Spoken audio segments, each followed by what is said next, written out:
She pointed her finger right in my face the moment I set my bags down on the porch. You can't stay here. This is HOA property and I'm the president, she shouted, her voice echoing across the street. I was still catching my breath from unloading the truck. But the way she looked at me like she owned not just the neighborhood, but me too, lit a fire inside.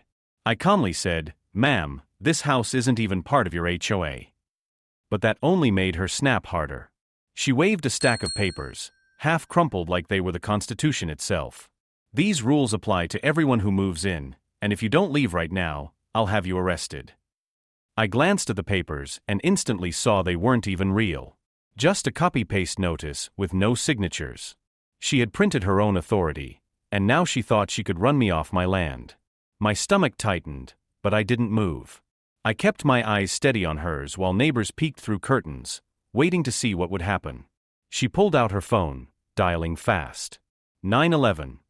"Yes, I need officers at 42 Pine Street. There's a trespasser refusing to leave my property." She said it loud enough for everyone to hear, like she wanted an audience for her performance. But what she didn't know was this: my name was still on the original deed. And I wasn't just some guy moving in. I had something she wasn't prepared for. 2 police cars rolled up faster than I expected, lights flashing across the quiet street. Karen smirked like she'd already won. "That's him," she shouted, pointing at me as if I had broken into her house. One officer walked toward me while the other stayed back near Karen, who was already talking a mile a minute, her hands flying as she painted me as some kind of criminal. The officer in front of me asked, "Sir, do you have any ID? What's your business here?" I kept my voice steady. This is my house. I bought it. The deed is in my name.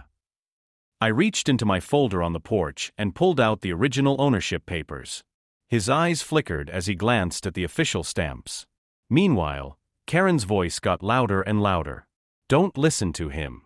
He forged those papers. I'm the HOA president. He's trespassing and harassing me." Her performance was Oscar-worthy, but the cracks were showing. One of the neighbors shouted from their lawn, "That's his house, Karen. Everyone knows the old owner sold it to him." Karen spun around, her face twisting. "Stay out of this," she screamed, but the officer beside her was already raising an eyebrow. Still, I could tell this wasn't over.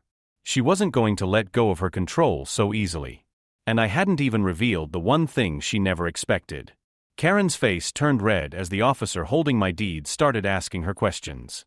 "Ma'am, can you show us proof that this property falls under your HOA jurisdiction?" She froze for a second, then quickly pulled out a piece of paper from her purse. I leaned in just enough to see it. It wasn't an official map or contract. It was literally a printout from Google Maps with a circle drawn around random houses in marker. The officer looked at it, then back at her. "This doesn't prove anything." That's when she snapped. She stepped closer to me, practically hissing through her teeth. People like you don't belong here.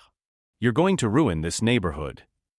Her voice cracked with anger, but there was something else in her eyes: fear. I took a deep breath, trying to stay calm, but she shoved my shoulder suddenly, making it clear she wanted me gone by force if needed. The officers immediately stepped in. "Ma'am, back away," one shouted, but she wouldn't stop. She turned to them and screamed, "Arrest him right now. He's dangerous." That word dangerous hung heavy in the air. Everyone around us went quiet. The cops looked at me carefully, waiting for my reaction. I almost smiled because she had just made the worst mistake of her life. She had no idea about my past. And dangerous was the last word anyone should ever try to stick on me. I straightened up and met the officer's eyes without flinching. Dangereux. I repeated slowly. Karen crossed her arms like she had just delivered a final blow. But the officer was studying me differently now, less like a suspect and more like he was connecting dots. I reached into my backpack and pulled out a small leather wallet. I flipped it open and held it up. The gold badge inside caught the sunlight. The crowd of neighbors gasped. Karen's smirk vanished instantly. "You've got to be kidding me," she whispered. The officer nodded slowly. Detective. I gave him my full name, calm and steady. Transferred here last month. Bought this place fair and square, and now I'm being accused of trespassing on my own land. Karen stumbled back a step, her face draining of color. "He's lying. That can't be real," she shouted, but her voice cracked in panic this time. One of the neighbors pulled out their phone and said loud enough for everyone to hear, "Karen, you told us he was some drifter. You said the house was abandoned." Now the whole block was buzzing, whispers flying. The cops were no longer looking at me. They were looking at her. And Karen realized too late that she just picked a fight with someone she could never control. But she wasn't done yet. She was about to pull her dirtiest trick. Karen's hands were shaking, but her mouth didn't stop. She grabbed her phone again, dialing fast. "If the cops won't do their job, I'll call the real authorities," she barked. Her voice carried across the street as she whispered frantically into the phone, throwing sharp glances at me. I couldn't hear everything, but I caught the words, "Private security. Deal with him." The officers beside me exchanged a look. "Ma'am, who exactly are you calling?" one asked. Karen snapped, "None of your business. You'll see soon enough." She shoved the phone back into her purse and crossed her arms, that smug grin slowly returning like she had some ace up her sleeve. Minutes later, a black SUV rolled around the corner and stopped in front of my house. Two men in cheap uniforms stepped out, wearing badges that didn't look right. Karen marched toward them proudly. "There he is. Remove him immediately," she ordered, pointing straight at me. The men started walking closer, puffing up their chests, but I didn't move. I simply folded my arms and said, "Careful. You're about to impersonate law enforcement in front of actual law enforcement." The cops shifted uneasily, realizing this was about to explode. Karen looked bitterly. "You think you're so intouchable." "These men work for me. They'll drag you out by force if I say so." She had no clue that with every word she was digging her own grave, because I had something she didn't know, a camera rolling from my porch light. Every second of her stunt was being recorded. The so-called security officers stepped closer, but the real cops finally cut in. "Stop right there." "Show us your credentials," one ordered. The two men froze, glancing at each other like kids caught sneaking candy. One slowly pulled out a laminated card with a badge printed on it. It looked like it came out of a cheap office printer. The officer snatched it, turned it over, and his jaw tightened. "This isn't valid. You're not law enforcement." His partner was already reaching for his cuffs. Karen rushed forward, panicking. "No, they work for the HOA. They have every right." Her voice cracked as neighbors whipped out their phones, recording everything. I didn't say a word. I just pointed to my porch light camera. "Everything's already on video. Fake notices, fake security, false 911 call." The cops turned toward Karen slowly, their patience running thin. One of the officers said, "Ma'am, do you realize impersonating law enforcement is a federal crime?"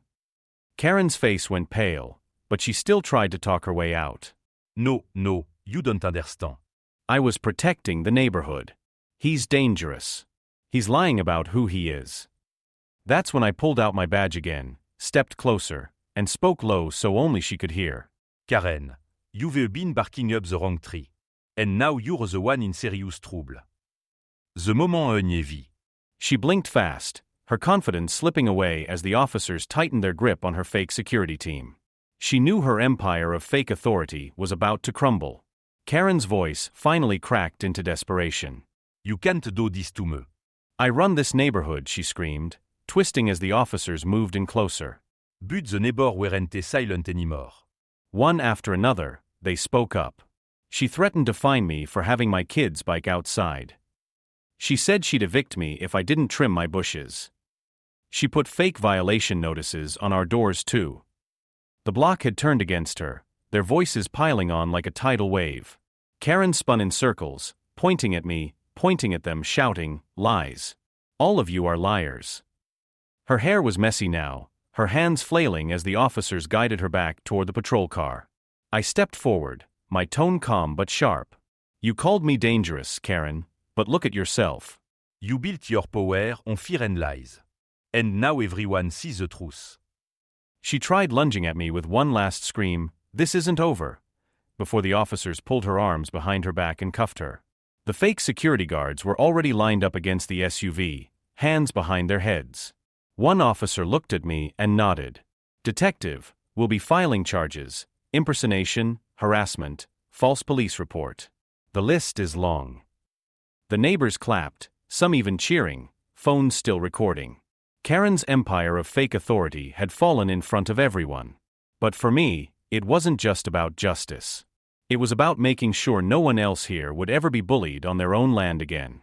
Only one thing was left now: finishing this fight with a message that would echo long after the cuffs clicked shut. As the patrol car door slammed shut, Karen's screams muffled behind the glass. The street grew quiet. Neighbors stepped out from behind their fences, some still holding their phones, others just shaking their heads in relief. For the first time, the block didn't look afraid. They looked free. I turned back toward my porch, where my moving boxes were still stacked.